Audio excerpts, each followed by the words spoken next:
Patuloy na nakararanas ang buong lalawigan ng Pangasinan ng kalat-kalat na pag-ulan ngayong araw. Sa pinakahuling ulat ng Pag-asa, bunsod pa rin ito ng Southwest Monsoon o habagat.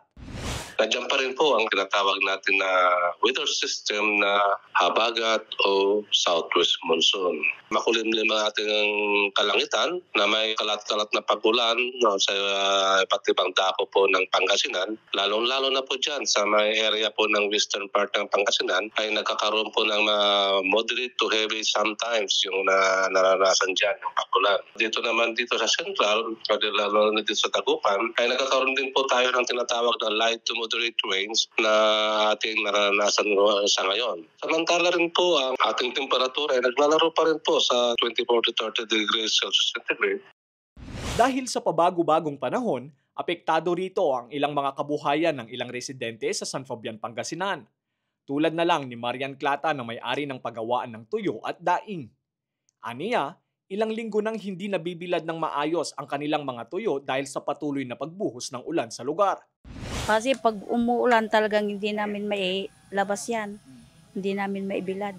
Kaya lahat talaga apektado. Lalong-lalo na kami kasi kami yung may-ari. Malulugi kami talaga. Luging-lugi kami. Ngayong araw, nakabalandra ang libu-libong tuyo sa kanilang bakuran upang painitan. Ngunit pansin din na nakabantay ang kanilang mga tauhan lalo't hindi rin consistent ang init ng araw. Pag alam mo nang madilim yung kailangan isilong mo na.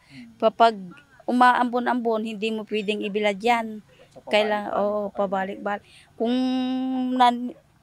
nag-iba na yung kulay, ibalik mo ulit sa banyera para asinan. Hugasan ulit. Bukod sa naaapektuhan umano ang quality ng kanilang tuyo dahil sa kulang sa bilad, napipilitan din silang ibenta ito ng mas mura upang mabawasan ang kanilang pagkalugi. Ulan-ulan ulit nung nakaraang linggo. Naulit na naman, nalugi ako ng mahigit 40.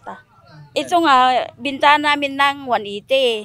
Baka hindi ko na mabinta ng 30 per kilo ito pag ganitong style. Pinagdadasal lang namin para mabilad na. Sana uminit na talaga para hindi kami malugi ng malaki. Mababawi yung mga ibang punan. Lester Narag, Balitang, Solid North.